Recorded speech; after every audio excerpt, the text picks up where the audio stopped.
Bismillahirrahmanirrahim. Assalamualaikum warahmatullahi wabarakatuh. Perkenalkan, kami dari kelompok 5 kelas D Praktika Biofarmasetika. Di sini kami ingin menjelaskan mengenai materi WinSam.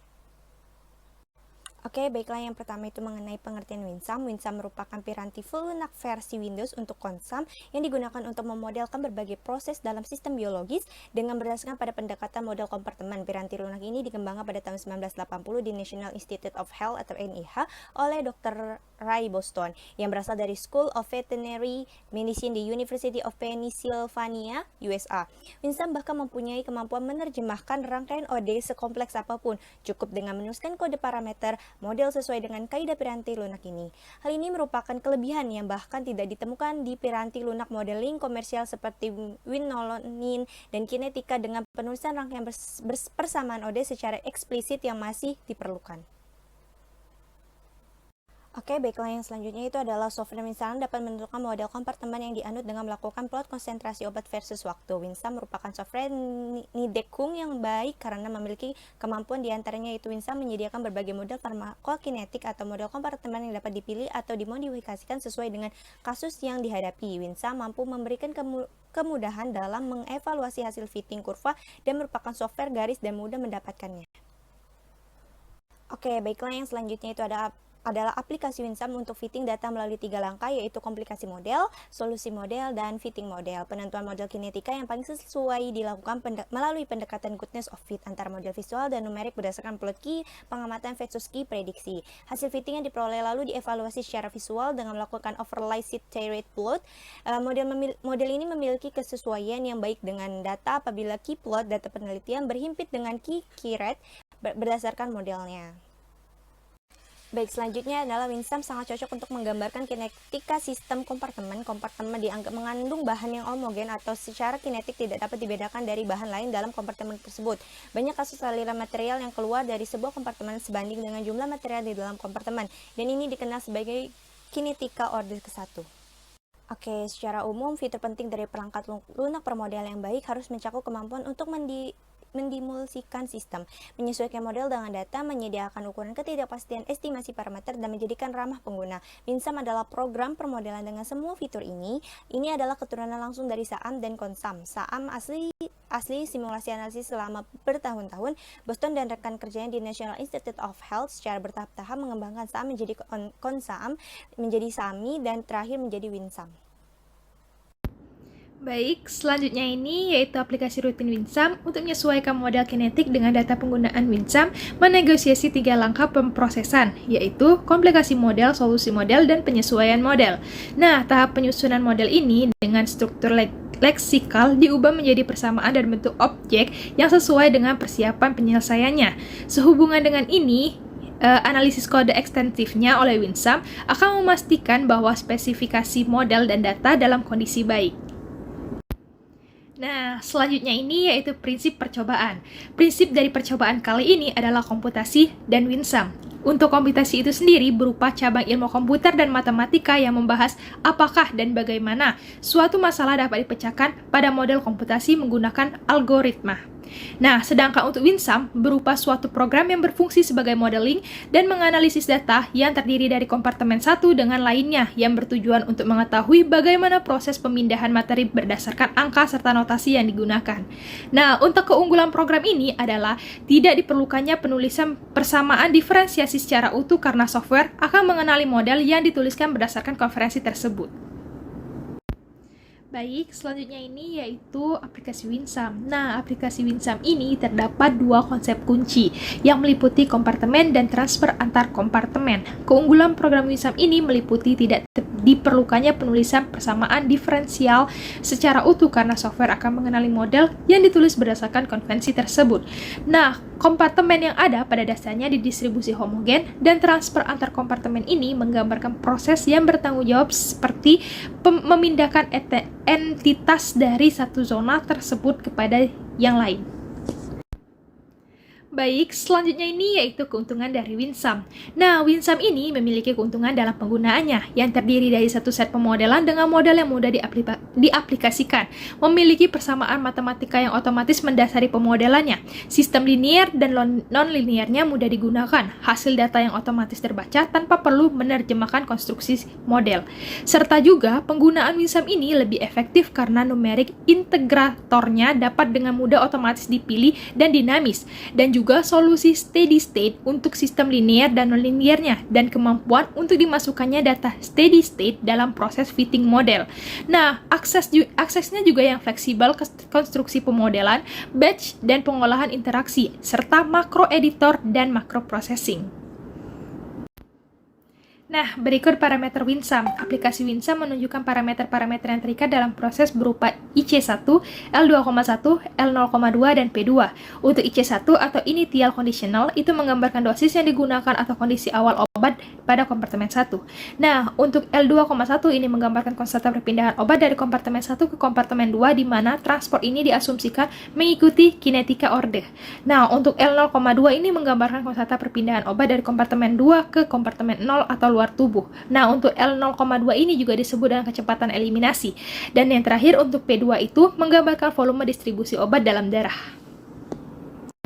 Nah, untuk selanjutnya itu parameter L0,2 itu menunjukkan kecepatan eliminasi, sedangkan untuk IC1 terdiri dari initial conditional untuk kompartemen 1. Nah, initial conditional itu pada umumnya mengacu pada jumlah obat yang terdiri pada awal proses transport.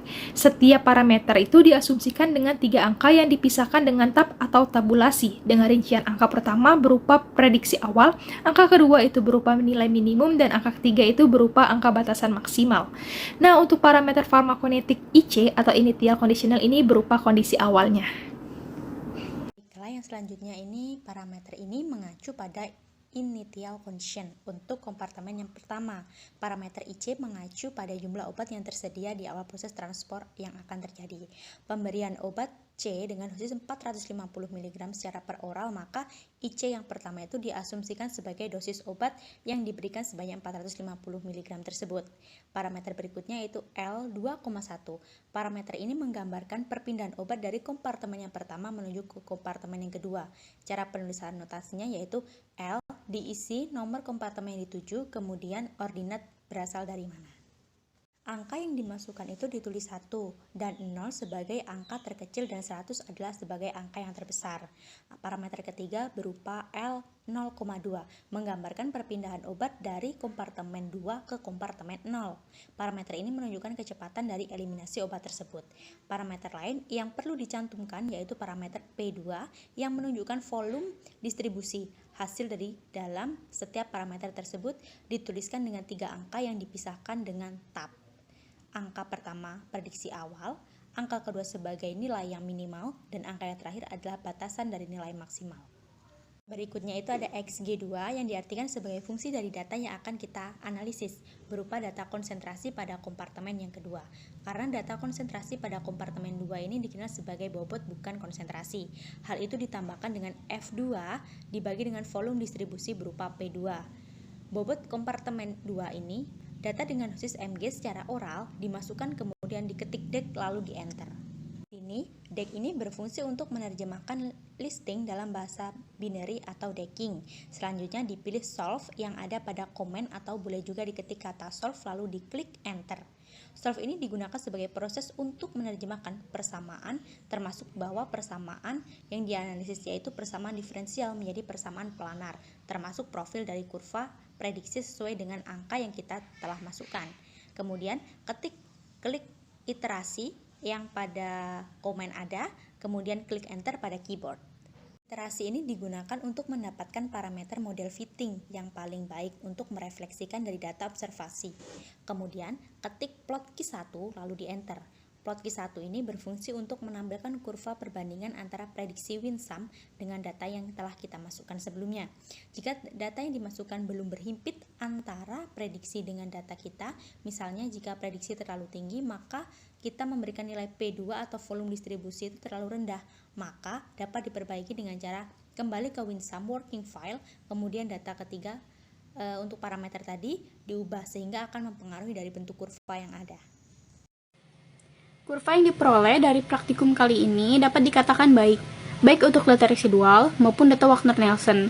Hal ini dikarenakan kurva yang diperoleh berhimpit antara prediksi Winsum dengan data yang dimasukkan. Kurva yang didapatkan dengan bentuk kurva yang berhimpit kemudian disimpan dalam bentuk gambar. Setelah itu, data dapat dipindahkan ke Excel atau spreadsheet. Tujuan akhir dari Winsum ini adalah untuk menentukan nilai KA, KE, dan VD. Proses listing yang dilakukan di awal tadi, nilai L2,1, L0,2, dan P2 masih berupa perkiraan. Apabila dilanjutkan, Winsum akan menunjukkan spreadsheet. Spreadsheet berisi data-data berupa nilai KA, KE, VD, QC, QO, FSD, dan sebagainya. Nilai kecepatan absorpsi KA digambarkan oleh L2,1. Tetapan laju eliminasi atau KE digambarkan oleh L0,2. Volume distribusi VD digambarkan oleh P2. Hasil pada spreadsheet untuk data darah yang dimasukkan juga diperoleh nilai QC dan QO. QC berupa transportasi obat di dalam darah yang diprediksikan, sedangkan QO berupa transportasi obat diperoleh dari prediksi obat di dalam darah yang diabsorpsi. Kurva bentuk segitiga menunjukkan prediksi Winsum, dan garis menunjukkan data yang dimasukkan. Berdasarkan kurva yang terbentuk, data yang dimasukkan, dan prediksi Winsum membentuk kurva yang saling berhimpitan antara data dengan prediksi, sehingga dapat disimpulkan bahwa model farmakokinetika yang digunakan telah sesuai. Untuk mendapatkan nilai QO dan QC ataupun output parameter dan output data, maka dapat diklik kotak kecil yang ada di bawah menu Playout. QO menggambarkan jumlah konsentrasi obat sebenarnya yang ditransport. Kurva waktu terhadap QO tersebut terlihat bahwa data prediksi dengan QO menunjukkan hasil data yang berhimpitan, sehingga artinya terjadi kesesuaian pemodelan farmakokinetik dengan menggunakan software Winsum. Kecepatan eliminasi berupa laju atau kecepatan di mana obat dalam sistem peredaran darah dieliminasi dalam bentuk pecahan persatuan waktu. Volume distribusi digambarkan sebagai volume hipotesis cairan tubuh yang akan diperlukan untuk melarutkan jumlah total obat pada konsentrasi yang sama seperti yang ditemukan dalam darah. Volume distribusi ini merupakan perbandingan antara dosis jumlah obat yang diberikan dengan konsentrasi obat dalam plasma. Nilai QC dan QO yang didapatkan dimasukkan dalam aplikasi Minitab untuk mengetahui nilai p-value diterima atau tidak dan berdistribusi normal atau tidak. Kemudian, klik Start dan pilih Basic Statistic dan Normality Test. Diisi variabel untuk QC dan QO, kemudian klik Test for Normality, Kolmogorov, dan klik OK. Didapatkan grafik dengan nilai p-value-nya kecil dari 0,150 yang artinya data p-value untuk data Wagner-Nelson dan residual diterima atau berdistribusi dengan normal.